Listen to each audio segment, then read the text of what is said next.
That problem cleared up. So I appreciate your recommendation. You were right. Just a little Pepto, and I am A-okay now. So perfect.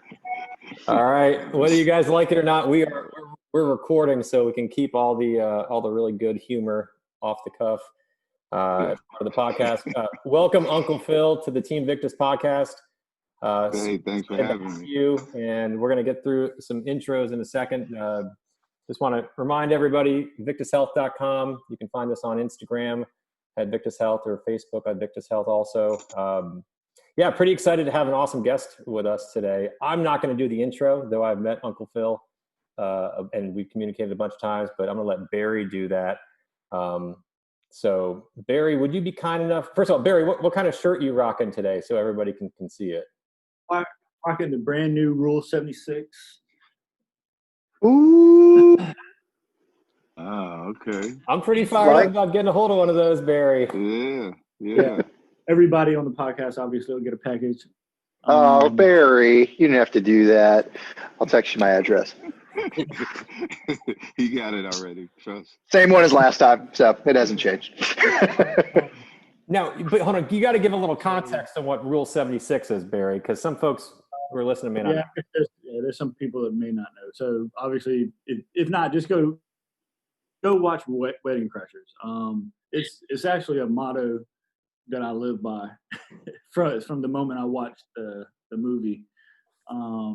It kind of something my dad always said to me growing up. There's no excuses, and that's what Rule 76 is. No excuses. Play like a champion. So, I mean, one of my parent, the company that I own is Rule 76. We call that gym at our house, Rule 76 Gym. You know, we get in there and get after it, and that's what we try to do every day. It's like Victis. So we're doing. I just noticed. Yeah, I noticed that. Josh is kissing ass early. I didn't even notice that at first. We already commented about it. Yeah, we was trying to keep that off the recording, but you done blew it up. Well, so Phil Morant is he's a brother to me. I've known him for 40 plus years. Just an all around great guy, as I said before. He's the guy that I turn to keep myself in check when I need to be in check. He tells you like it is. You'll probably hear that in the next hour. And you know, he was the guy growing up that even though we were close, I was always in competition with. So we pushed each other, even as grown men, we still try to push each other to be not only better. It was always athletics growing up, but, you know, be better men, better fathers. You know, he's my guy. So yeah. I'm glad to have him here. He'll tell you, I mean, obviously there's a lot more to him than that, but, you know, you'll see that over the conversation. But just my brother. That's who he is. So, but there's way more to it than that, right? I mean, you guys grew up together, played sports together, right? I mean, yeah. He's probably interested to hear my side of me and Barry's introduction. Because was Barry a pain in the ass as you guys were growing up together? Nah, it was like he said, it was just competitive. We honestly never actually talked until probably maybe junior high. But we were together like since elementary school. So we'd meet on the playground. So whatever it was always competition where we were from. So it wasn't like, you know, when you're kids, we were never in class together in, you know, elementary school or middle school. Barry was always the honor roll. He was always in the higher classes, but he was competitive too. You didn't meet a lot of kids that were A-B students that were, you know, excellent on the field too, whether it was kickball, whatever the sport was, football, baseball, basketball, tag, whatever, double unders? You know, how was he at double unders? Not yet, but what is double unders? I have no idea what that is. We're gonna be best friends, Phil. I don't know. I didn't know I either. have Sweet. no idea what that is at all. But he was just, like super competitive. And I love that because, where we grew up from, that was basically the focus. The focus was sports, like Barry said, with the Rule 76 is no excuses. Um, we didn't believe in the word can't. So it was just always competing, and I think once we got in like junior high, we actually was like now competing against each other in like organized sports. And then when we got to high school, that's when we really got to like bond and talk, whether it was basketball season, baseball season. It was funny because Barry was like the only white guy on the basketball team with me, Ray Allen, all the guys. And it was funny. Wait, time out. Stop. You can't just like waltz through that and not say more. You guys are playing basketball with who? Well, Ray Allen was on the high school team with us. He's actually younger than me and Barry, but him and my brother, they were same grade, class of 93. I was 91, Barry was 92. But Ray actually, their family moved to Dalzell, South Carolina, because his dad's military. Probably his seventh or eighth grade year, something like that. And then his dad retired there. But say again, Barry.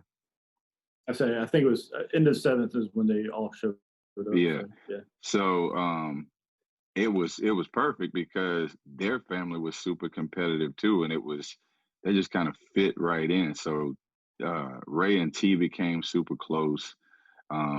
Me and John, Ray's older brother, we graduated together. We became super close, but it was just all one niche. And out of everybody and coming out for tryouts, our high school coach had this terrible strategy of tryouts. It was stretch and sprints, and he basically suicide. What's wrong? That's my motto: stretch then run. Let's go. But half of the guys that could play basketball but didn't have the work ethic or the discipline quit immediately. So when half of them left the gym, then he'd say layup lines, then we get into some drills and stuff. And then he knew who he wanted on the team. So he'll put like, let's say me and Barry against two other guys that he want to get rid of.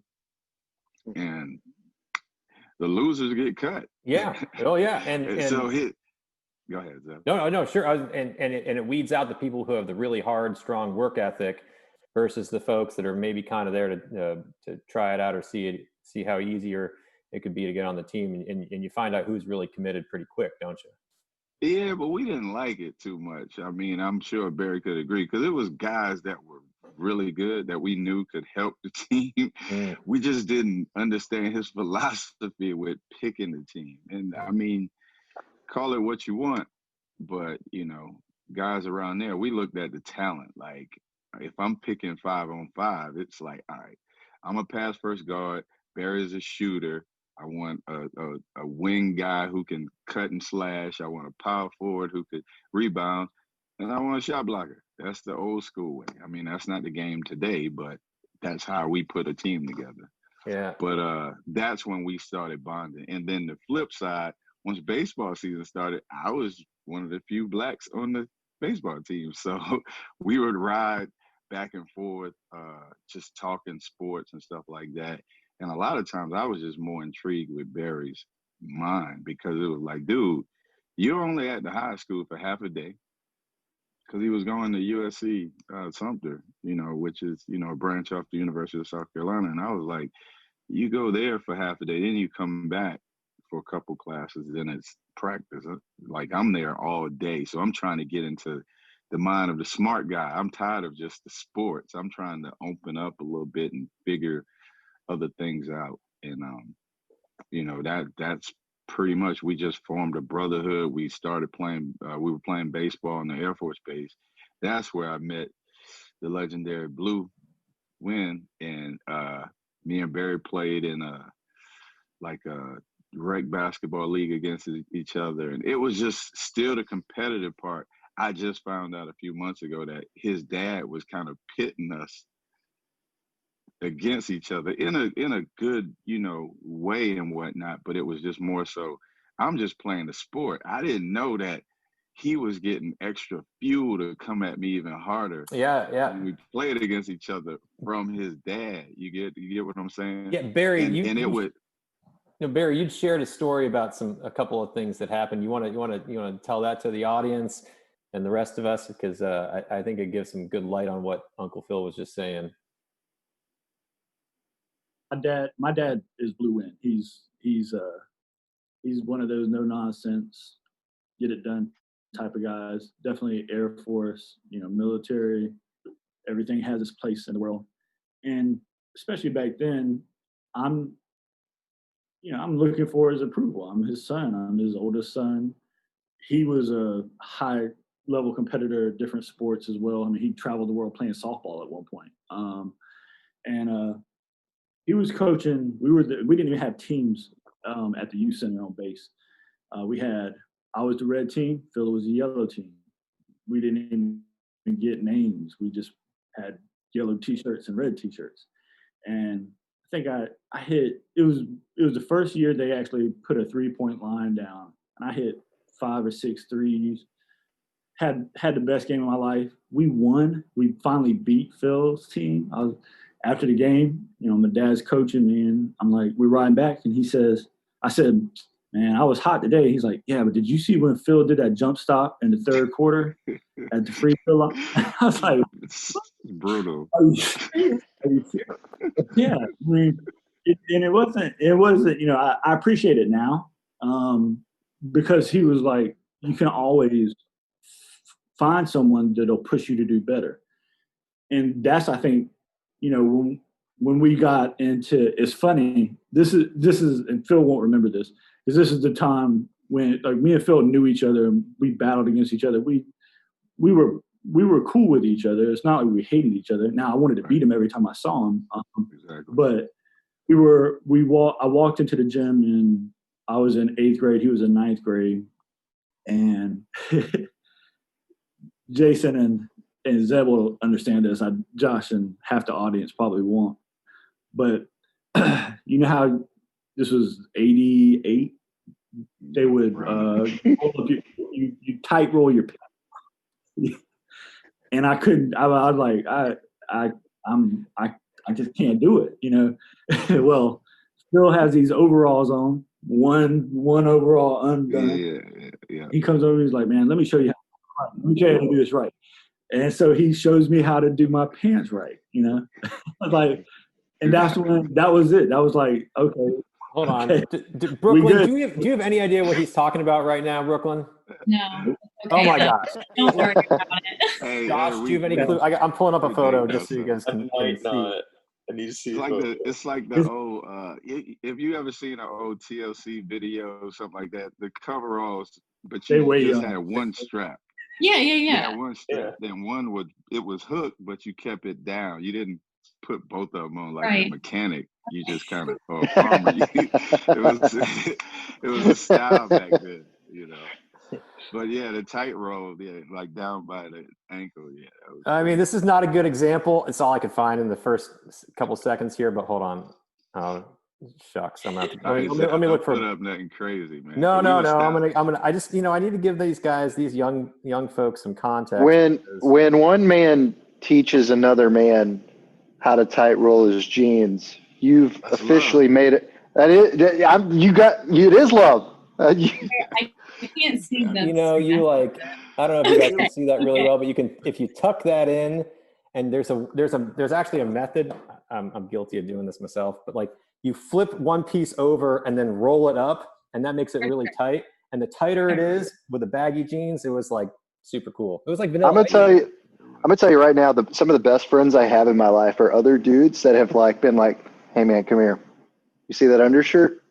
Get a V-neck, do it like that, or some sort of fashion advice. I'm like, I trust you now. We're buddies. This is good. It's like when your grandfather teaches you to tie a tie. It was that moment for me. It was exactly. Okay. Yeah. It's that same concept. what a lot of people didn't know, like and we'll get into that, like, differences between like me and my brother. I was always kind of like, I stayed home. I didn't really like crowds and being out. So I watched a lot of recorded hip hop videos back then. So I would look at style. I was kind of a mirror closet dancer. I didn't go to the dances, but if I was ever put on the spot, it's like I can dance. You know, I'm fashionably in. So I'm in the game, but it's kind of like a closet. Like, I wanna be this guy, but I don't want to be this guy at the same time. Well, now, And we had a lot of that in common. It's funny. And Uncle Phil, so Barry told me at one point, I don't want to put words in your mouth, Barry, but didn't you say Uncle Phil was probably one of the best point guards that you ever played against ever?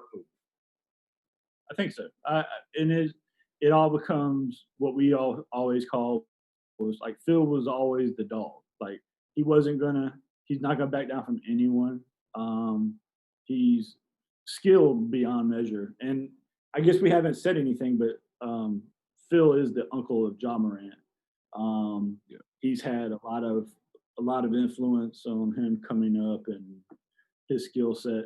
And I see a lot of Ja's game or Phil's game in Ja, although I mean Ja's at a totally different level than I think most anybody in the world, honestly. But like the basic skill set that he has, the feel for the game, that's what Phil had. Phil had that, like the jump stop, no look pass that my dad was like, did you see that though? I did. Raving about it. Because he broke me down. So, it was, yes, by far if Phil was 3 inches taller, he would be, he'd been retired from the NBA right now. Easily. Because his work. That's not bragging on myself. I appreciate it, Barry. I told my brother that he is 6'4". I am 5'11". I was destined to play baseball because that was my first love. Basketball to this day is still the most intriguing sport for me, but a lot of people are talking about golf. I tried my hand at it a little bit on a simulator last Friday. It was the hardest thing I ever. That game's it's so annoying. Yeah, I think I have to. I think I'm a little too old to learn how to play golf because basketball was like that thing that kind of took me. Like baseball became so easy that I didn't feel like I had to practice baseball. Basketball became so. I got cut. The ninth grade team. I think it was ninth grade JV. And Barry that's when we actually played against each other at the youth center league that he was saying. So I got cut, and I mean it hurt because I was 8th grade on the team, and then I got cut the next year, and everybody just knew I'm the starting point guard on the JV. So I got cut, and I just dedicated the next year to basketball pretty much right after that, and it was so funny because I stopped doing my schoolwork altogether. Like I went from B's to F at the end of the year. Like no kidding. And I was just telling my mom like, hey, look, I did my work already, so I'm gonna go out and practice and stuff. And I just dedicated myself just straight to basketball. And I'm thinking me and my brother gonna just keep growing at the same pace. I kind of stopped at 5'11". He went up to 6. Him and Ray both jumped to like 6'2", going into I think it was their freshman year that summer. Then the next year, both of them went up to like 6'4", 6'5". So me and John, we're 5'10", 5'11", and I'm like, I think I went the wrong direction with the sport thing. I should have kind of stayed with the baseball move. But I tell my brother all the time, I said, if I had your height, you'd be. I would have went to the NBA. He laughs about it, but I'm like, my work ethic compared to his was just different. He could analyze it, watch, and just pick it up just like that and go do it. Me, I had to work on it, work. And I just never had to me, my generation, our generation, me and Barry, it was the guards had to pass first. You didn't get to just come down and shoot like the guards do now in the league. And it's, that's just evolution. But Well, for so me, it was like, at what point, Uncle Phil, like you're this, really, really talented athlete, but you've got a sense that you're not going to be able to go to the NBA, height issues or whatever. And so you transitioned away from being, a high school student. Walk us through your story from maybe high school and tell us about how you have been active in Ja's life and his training to get him to the point where he is today. right. So, once it wasn't probably until my maybe junior year in college.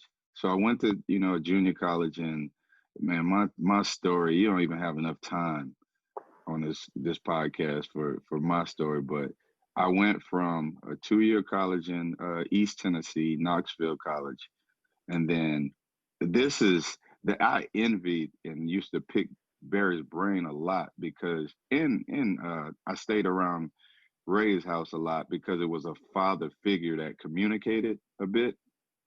So I envied that. Me and T, we had our stepdad there, but he was more of a provider. He didn't talk a lot and stuff like that, but he taught us, work ethic and just getting up, getting it done every day. And we needed that part, but we needed more communication because we knew more. And I went to junior college, and one of my buddies, actually, Barry, you remember Newt Renal Samuels? He goes to California to a junior college. So back then, junior colleges were popular. A lot of people don't really realize that because that's when the SATs first came out, and everybody was so intimidated by the SATs, they just didn't take them. They didn't want to take them, or they took it one time and say, you know what, I'm going junior college route because UNLV, the Running Rebels back then were built on junior colleges. I think Cincinnati with Bobby Huggins built on junior colleges. So he went to California, graduated the year before. I'm like, I'm not going that far away from home right now. So I went to Tennessee. So when he finished there, he got picked up by the University of Nevada. And they needed a point guard, which was my sophomore year coming out. And just no guidance, not knowing the landscape of pretty much anything. Nevada was on me, and I was locked in. That's where I was going. But I still had Eastern Michigan, Western Kentucky, some just nice D1 schools, but just didn't know any better. So the head coach from Nevada got fired. And I just basically just like, okay, I didn't call any of the other schools. So back then they would take whoever that coach was recruiting, they dropped those recruits. New coach come in and just start recruiting all new people. Yep. So my buddy, he's at Nevada. He transferred to Alaska Anchorage. And that's where he finished up at. So I'm like, now I'm just kind of whatever. I come home for the summer, and an Army recruiter caught me in the gym working out and stuff, started talking good. I joined the military. So I go in the military, and then I get out and I go back to school. It's my junior year in college. I'm in Virginia, Bristol, Virginia, Virginia Intermont. And great years, learned a lot from my coach. He's still a mentor now, probably the best coach I've ever had as far as like on and off the court, just teaching me to grow. Are you still playing basketball this whole time, like in the military, and now that you're back in school your junior year, still playing ball? Military, I'm just playing in the gym, just local, pickup. But yep. I get out and I'm back in school. I got 2 years of eligibility. My junior year, I just wake up one morning to your question, and I'm like, I'm not going to play pro ball. That's not going to happen. So then I started coaching a bit, and fast forward a bit, I finished, I graduated, I coached 2 years there, mentor a lot of kids, still talk to them to this day. So now I'm just kind of just single, no responsibilities, no kids. I'm just all over the place, just no real direction. And then I met my wife in Ann Arbor, Michigan at a wedding. Y'all talking about wedding crashes earlier. So I get into the cable industry, but my major was always business management. So I always had a dream of like being you know, in some type of managing operations, stuff like that. So I'm with Comcast for 3 years. My wife decides after 27 years of living in Ann Arbor, Michigan, which today I love it. You know, that's like my second home right there. Yep. She wants to move, and we have 13-year-old son. Well, he's my stepson. And then we have Grayson was 2 years old, 2 or 3, and we're pregnant with my daughter. So we moved to Charlotte. So now I already have this pathway with Comcast. I switch over to Time Warner Cable. So now I got to start over with this process. So that was 3 years, you know, and my direction is all management. That's it, you know, but I had to do the grunt work. I was the cable guy for 8 years in the field. So now I'm in Charlotte, Jason, to your cup, which later on got bought out Spectrum. So, you know, I'm 18 years in the cable industry. I ended up back home in Columbia with a manager's position, operations. And I think, you know, it was always me and Ja, like when I would come home to visit, whether it was Michigan, Charlotte, we would always play NBA 2K. And I was always just kind of watching his process, his IQ. I never was on the court with him playing and drills and stuff like that. That's my brother. I was more like, you know, like, wow, like he has a very high IQ at a young age. And I would beat the devil out of him every chance. I never let him win. And then, man, I think it was probably around maybe 09, 2010. Man, he just, that's with Boston. Because he would play with Rondo. Rondo was his favorite point guard. And, man, he was just killing me. And I was sitting back like, figure I could use this strategy. I'm going to make him shoot with Rondo because Rondo couldn't shoot on the game.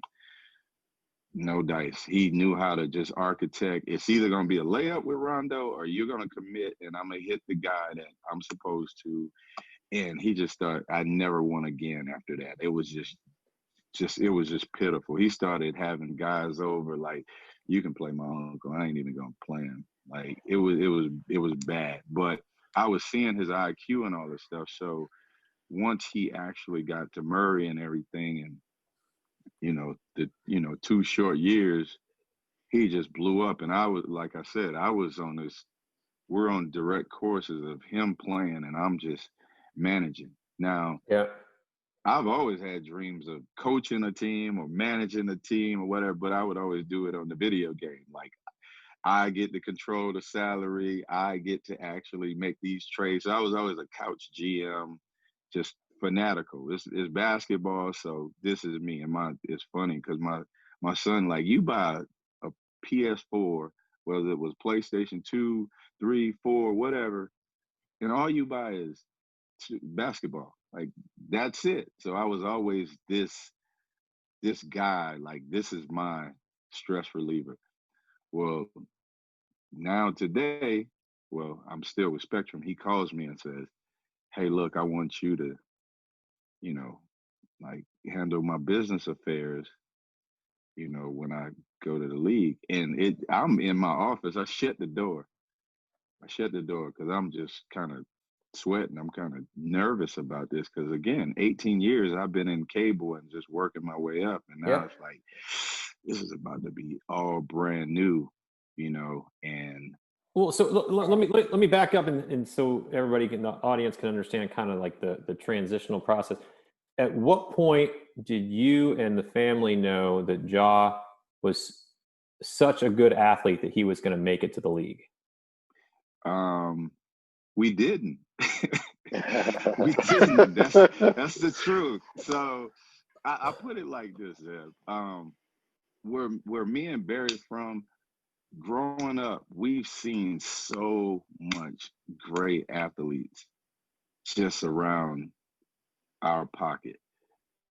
When Ray made it in 93, everybody just knew he was going to college. That's as far as we knew it. I didn't realize until Ray's autobiography that he went to a Lakers game when they were stationed in California. So we talked when he got inducted into the High School Hall of Fame. And I'm like, dude, why didn't you let us know that you knew?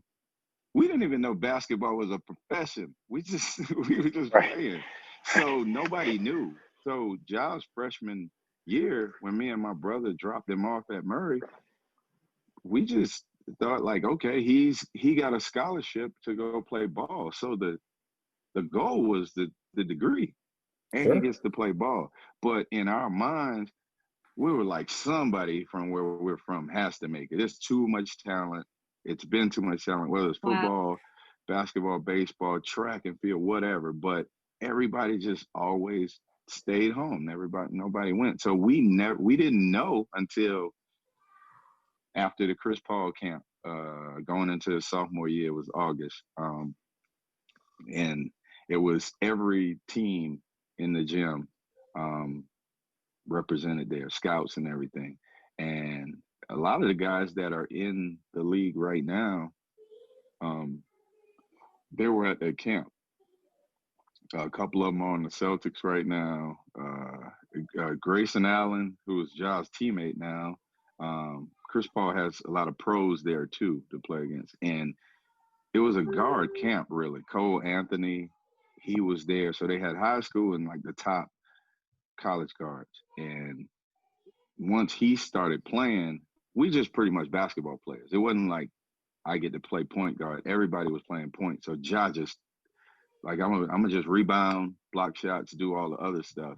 And he blew all the scouts away for 3 days. No kidding. And that's when we started, me and T going back to the hotel, like, dude, like everybody is talking about him. And once we left the camp that Saturday, I think a mock draft came out that Tuesday, and they had him, I think 29th, going to the Oklahoma City Thunder. And then he just kept moving up.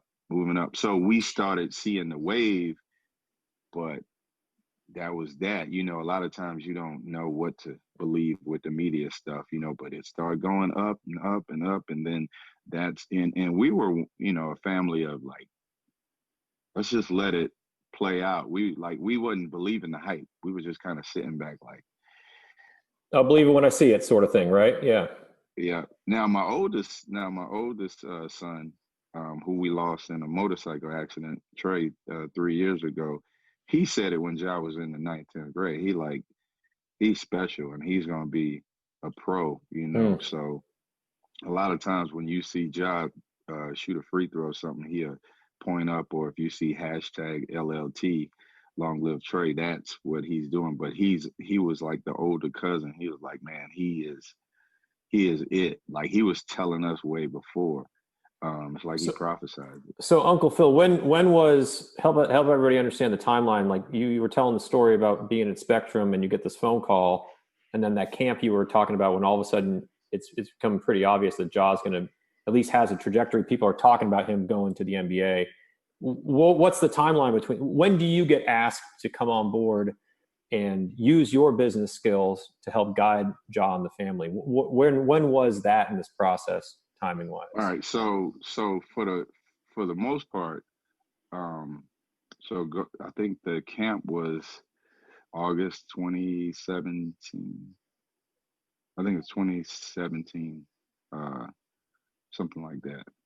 And then, you know, we going through the fall semester. So going to 2018, I think I got my timeline right. COVID got me all messed up with dates and stuff, but the spring, it's already decided that, you know, he's leaving. I mean, he's not going to get any higher than this. Yeah. And now it's him, Zion, RJ Barrett, all is taking over ESPN every morning. So me, my brother, Jamie, his mom, and my wife Carol, we were doing the interviews with the agents, but I wasn't asked until after March Madness, when they lost to Florida State, and I kind of had an idea that something was in the works, but it wasn't said, So he talked to me before that. I go into my VP office right before I leave to go to Connecticut, and I say, "Hey, look, so of course, everybody around work now knows that that's my nephew, and I'm like I said earlier, I'm like the one who doesn't really like all the. So I don't want, hey man, your nephew, oh your nephew, oh man, you about to leave, and I'm just trying to like go ahead with that, But right before I leave, I go in and I have a sit down with my area vice president. He says, "Hey, look, I know things are about to change probably this weekend." And I'm like, yeah, like right after, if they win, it just keeps going. But if they lose, the announcement is going to be made and that he's going to, put his name in the draft. And that's when I think that was March. April, after he made the announcement, I put in my 2 weeks notice. Scary. It was very scary because I'm basically walking away from 15 years with the company between Time Warner and Spectrum. Yeah, for sure. And Easter weekend, we're in your old neck of the woods, Zeb. We were in Bradenton, Florida at IMG. Yep. From April until a week before the draft. And everything just became, I'm no longer your uncle. Your employee. So tell us, how's that difference, right? Because there's always this unique tension that can happen when you sometimes mix business and family together. As a good friend of mine, Jim Hensel, talks about, and there's you can talk truth or you can give somebody grace, right? Do you skirt around certain things, or do you tell them exactly how it's supposed to be? And as a family member, it's different than just being a straight up employee. And now you got two different roles you're playing all at once. How do you navigate that? You know what? It's kind of easy because, like Barry said earlier, that's just who I am. So luckily, I had to deal with 100 and something technicians at one time. I'm running the operations meetings with the guys. I got to give them the honest truth when they got to come in. Like, cable is like power and the fire department. Like, you're an essential. Like, rain, snow, we got to get it done. So I had to, be the bad guy a lot, and I'm married. So you definitely got to be the bad guy if you got kids. The moms don't want to be the. So I kind of had a lot of experience with that. I had to terminate people and stuff like that, which was never a good thing to do. So when it switches, now it's like, okay, my mind state is, this is my nephew, but this is also a business and he's the company. So I can either sugarcoat it, and then I make it harder for T and Jamie, my brother and my sister-in-law, or I can be the one like, hey, you used to being the bad guy, just be the bad guy in certain situations. And it's we're just finishing a year. This has been the longest rookie year ever for any athlete, and sometimes it's tough because he just turned 21. Yeah, he's a young guy, right? You forget how young these kids are. Yes, and the difference with them and the Jordans and the Magics and the Birds and all those, I probably shouldn't have put Larry Bird in there because Larry Bird wasn't really that great with the media. He didn't really, it was just kind of basketball. But the younger generation now, they just want to play and get paid. They don't really understand that balance you have to have. So a lot of times it's the tough part is scheduling, because it's like he might just want to go to sleep or play the video games or whatever, and it's like you have this, on the schedule today, or you have to do this, and I have to. Do you do a lot of the scheduling for him, or how's that end up working within the family? It's a partnership with the agency. Like, a lot of stuff comes directly to them. Some things come to me, but it's more so like I'm the one that talks to him directly about everything. You know, a lot of times it's so funny because it could be a group text and he's the boss and he has to make the final decision on if he wants to or if he doesn't. Like some simple things, you know, I can kind of figure out what he wants to do or whatever. But for the most part, it'll be a group text. And sometimes I laugh because it's with the agency and he won't respond. And they'll keep texting.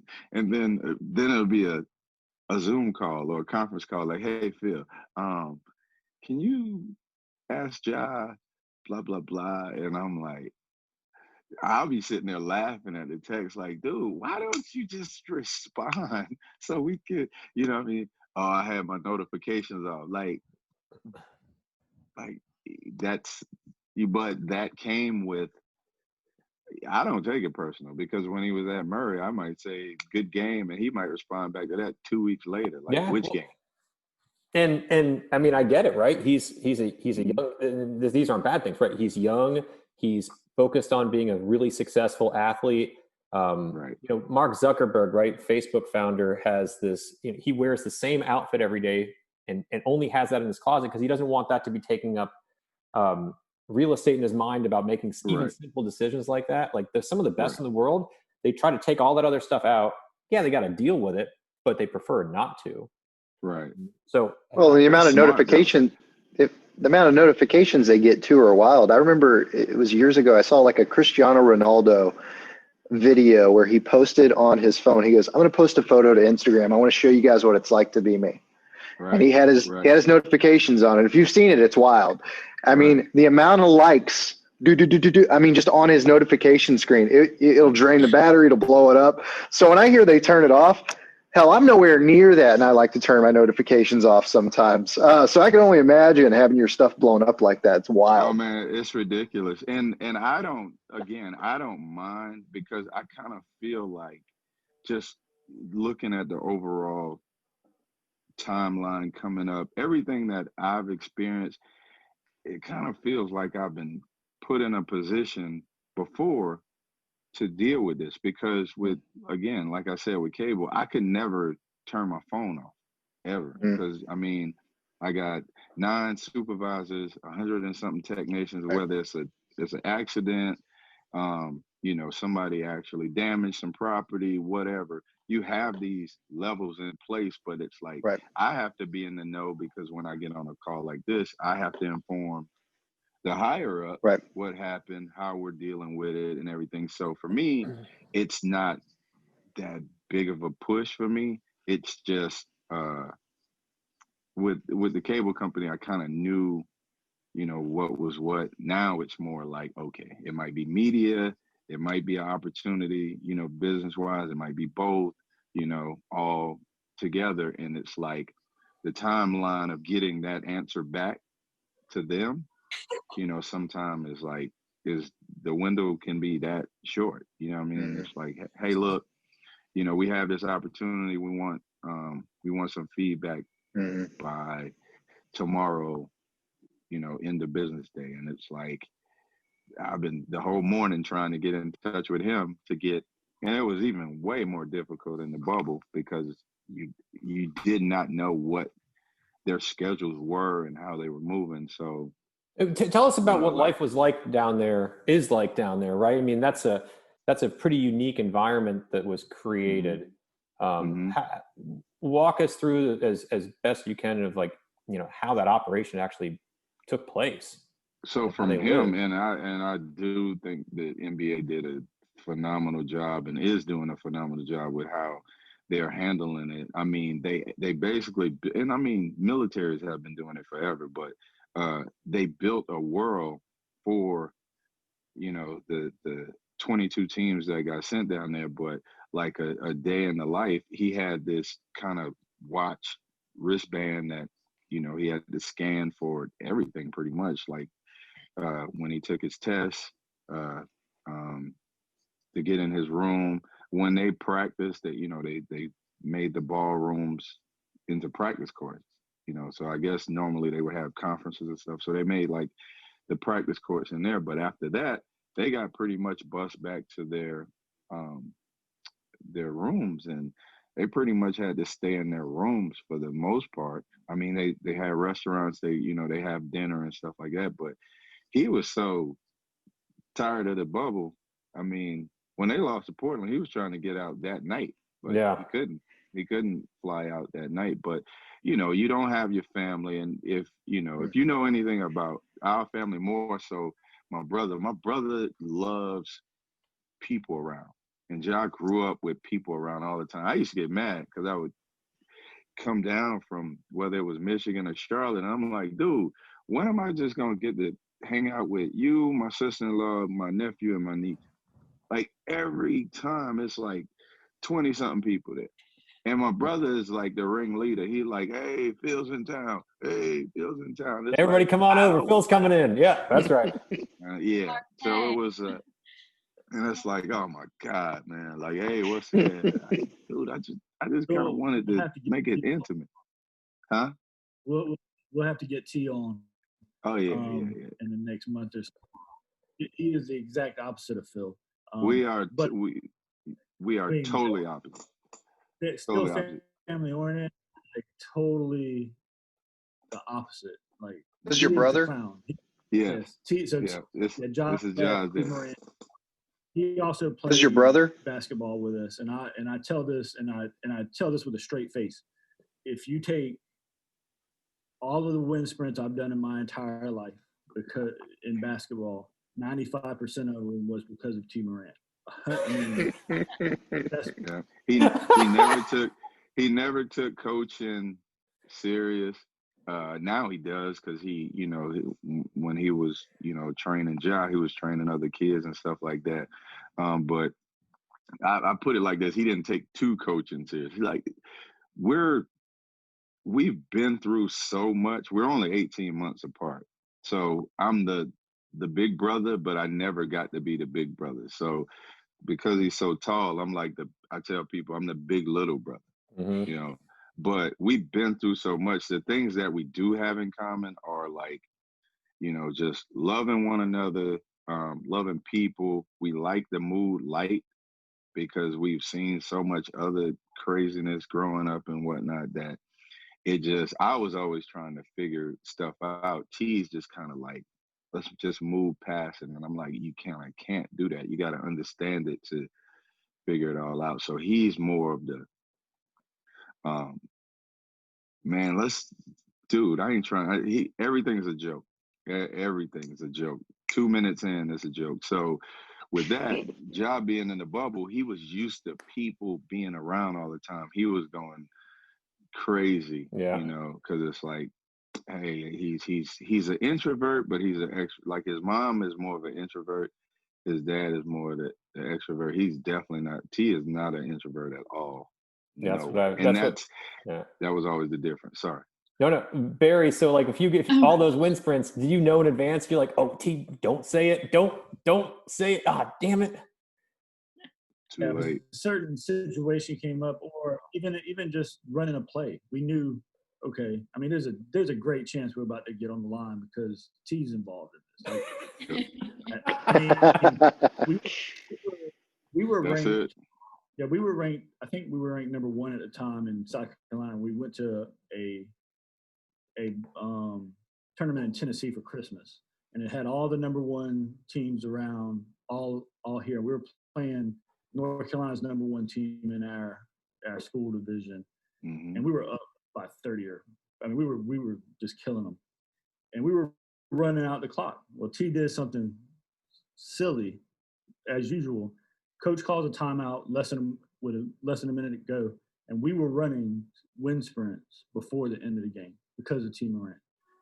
And before the end of the game.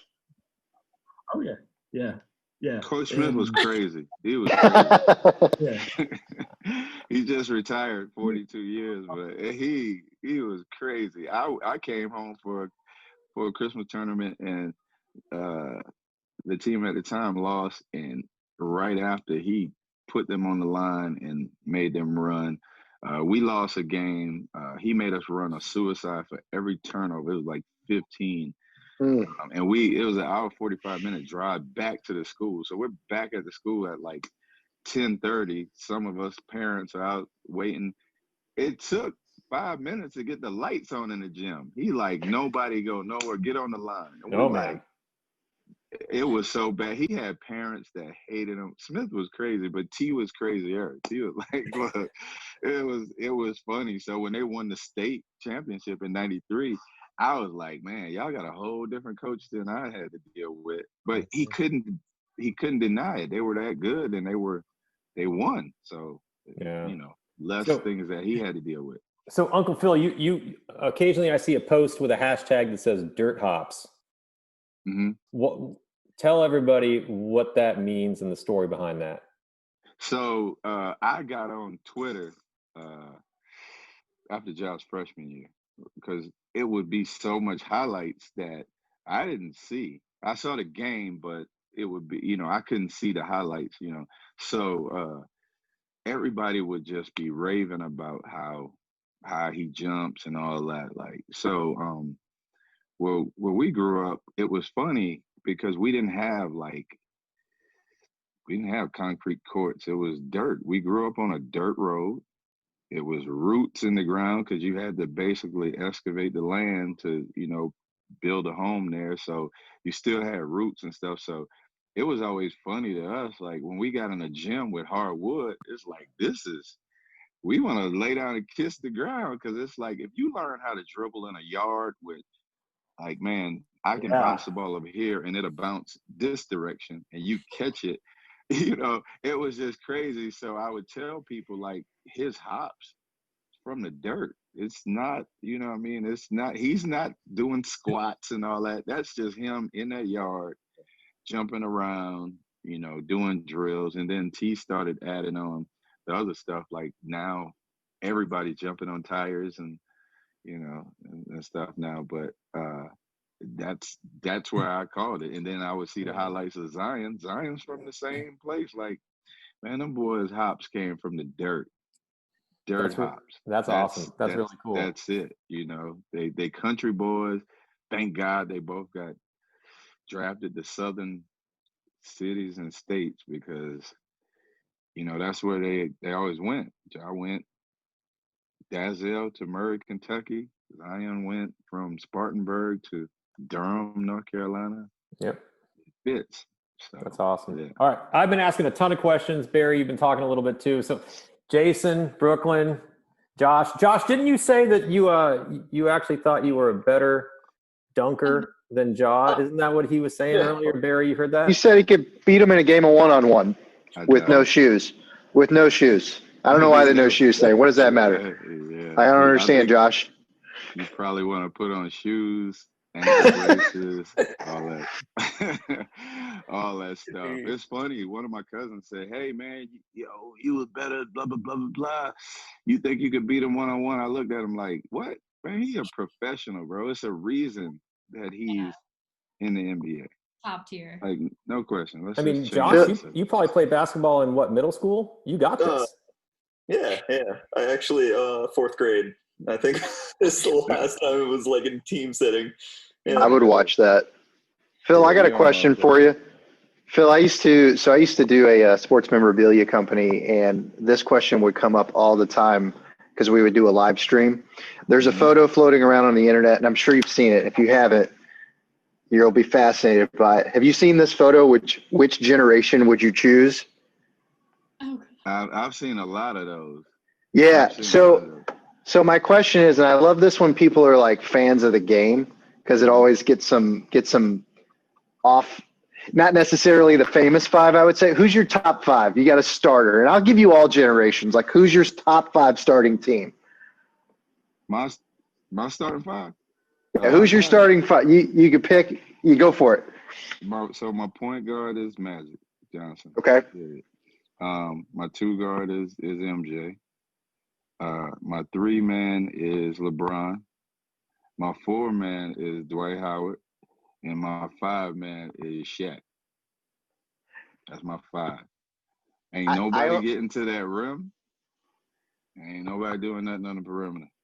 Now, far be it for me to argue, Dwight Howard as a Houston guy, I was born and raised in Houston. I would argue maybe didn't do his best work for us there. Could you exchange him for maybe the Dream, perhaps? You asked me my top 5. I know. I'm asking if you like Howard over the Dream. He's negotiating against you there. So- I am. I'm trying to make the team better, Phil. Sorry. No. See, you're talking Houston Dwight Howard. See, I actually Magic Johnson first. When Magic retired, I needed another player to follow. It became Penny Hardaway. So I became an Orlando fan. When we got Dwight, he was unbelievable. We got Dwight. Yeah. Yes, the most dominant center since Shaq. Fair. Two-time or 3-time defensive player of the year, just a monster. I knew, like, if he stayed in Orlando, we definitely would have won a championship. But, you know, sometimes young people want to go out and see the world, and Sure. he just was never right again. And you see how he had to humble himself to be a bench player for the Lakers and all that stuff. But when that 7 years he was with Orlando, please. If I was an Orlando fan, I would totally agree with you. I'm a little jaded just because of the Houston stuff. Barry, do you agree with Phil? Are you close? Yeah, I know. Orlando Dwight is. I mean, if he stayed on that trajectory, he's. Well, I mean, your top 5 versus Phil's. Is there any? Are you guys eye to? Oh, you guys grew up together, so I'm curious if you guys have the same top 5. They won't be the same. No, they do not. Hey, we love each other, man. And we got a lot of similarities, but no, they ain't gonna be the same. Point guard would be Penny. Penny Hardaway. Before, I mean, if his knees held up, it would be he'd be in a conversation as far as best ever, I think. So Penny, MJ. I gotta pick Larry Bird because he's the dog. Like the dog that I talked about in Phil, that's Larry Bird. You know, he was always that dude. Definitely Shaq, but I'm gonna go Kevin Garnett because Kevin Garnett at 4 gives me what Dwight Howard was, but also gives you an outside shot that's not broken. Right. So, but we actually played against Kevin in high school at a Clemson camp. So I think that was kind of like Ray's coming out party. People might have been there to see Kevin Garnett play. It was right before he left South Carolina to Chicago, I think, for his senior year of high school. But everybody came to see Kevin Garnett, but they walked away from that camp thinking, "Who's that Ray Allen kid?" For sure. So yeah, it was. But no, I mean, you know, hit him on the court with his tenacity. Him and Bird and Shaq on the back line, I'd take that all day. I'd like to see it because I'd like to see what they talk about. They talk about everything. Mama. Yeah. Yeah, the shit talking is dope. I always love it. I honestly think that Jaren needs to spend the summer with KG. Oh, Jaren Jackson here with the Grizzlies. He need a little bit of that. That's art, right? I mean, that's it's a amazing. different kind of person. KG is something else, man. Like he is, but I just feel like if Jordan is on your team, it ain't gonna be a lot of passes. So that's fair. No, super fair. So fair. I love it. All right, Josh Brooklyn. Anything for Uncle Phil? We're coming up on the hour. Want to be mindful for everyone's time here. So, just a small world that his wife's from Ann Arbor. My fiance grew up in Detroit, and I'm from Holland. So really. Yeah, we moved down here about 10 years ago, both of the sides of our family, but just small world. It's really cool. Are you in South Carolina? I am. I'm in Aiken. I'm about 20 minutes from where Zeb is. So. Okay, yeah. Cool. Like I love Ann Arbor. I do. I mean, it's funny because I tell my wife, I said, I go to Big Ten tournament every year, except for the 2 years Ja was at Murray. And it was always Indianapolis or Chicago. That's right. But so I would always go to Michigan, Ann Arbor, Michigan, and then one of my buddies from Comcast, we drive to either Indianapolis or Chicago to the tournament. Yeah. And I would tell her like that was like my gift to myself because it was around my birthday in March. So I said, yeah, I'm going home. So I'll make her mad. She's like, that's my hometown. I like, Yeah. I think I get more love there than you do. Yeah. So, and I would go back every year. You get what I'm saying? So Yeah. I love Ann Arbor, Yeah. especially spring, summer. Yeah. We used to always take the train to Chicago. It was our favorite thing. So every time I go home, I take the train to Chicago down from Holland. So it's neat, but it's really cool. I love Michigan. I love what Detroit looks like now. When I first got there, I was like, damn, this is the first city I've ever seen look worse than New York City. Yeah, it's definitely changed. It looks good. That's a whole conversation for another time about what Detroit's done from an economic development. Well, from a how bad it got and how they're pulling themselves back up and all the really good work that's being done around there, but a lot more to do. Barry, you want to take us home? Anything you want to say as we close out here? Before we go, what's on your shirt, Phil? What's that? Oh man! Kind of talk about this. Shout out to Barry and Nate. This is Ja's logo. That's awesome. It originated in South Carolina, as it should. So I gotta represent that. Barry, I do got I got an order put out, so I'm just waiting for it to get back and stuff. So yeah, this is and he loves it too. So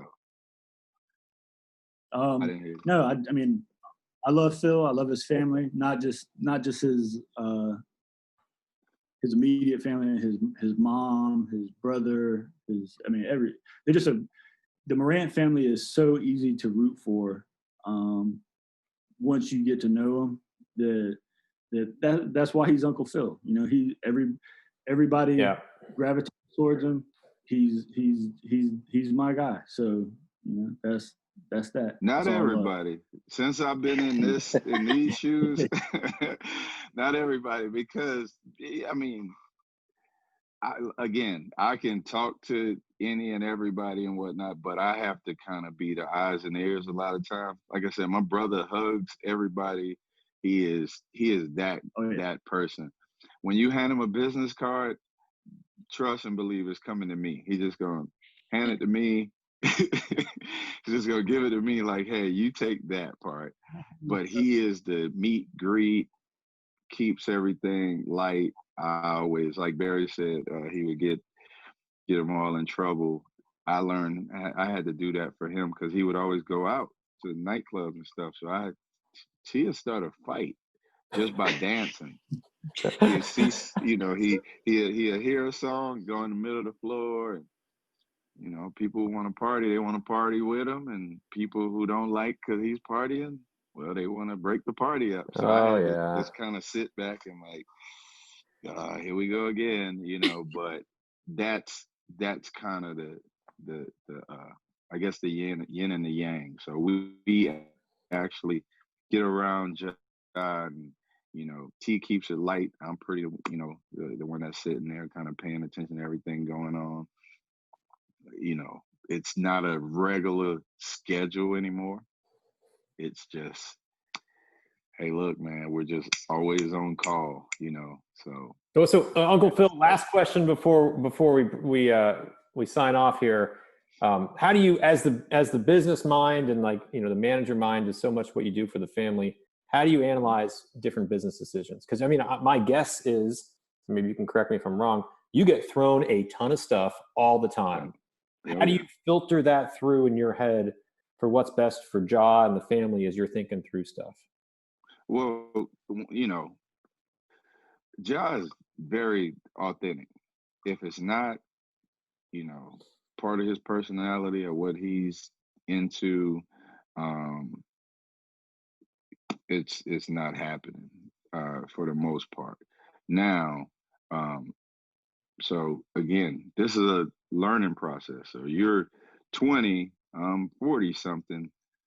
I don't try to tell him how to dress, what music to listen to, all that stuff. I just try to pay attention to the things he likes and doesn't like. So a lot of times I can actually see it, read through all the details and stuff like that. But if it's something that I think like, hey, look, you might want to pay a little more close attention to this. You know, you might not want to shun this as quick. And that's why I said it's a team thing, you know, where mom, dad, agency, business manager, everybody kind of gets involved and like, all right, let's analyze this. And then at the end of the day, a lot of it comes to, hey, family picture.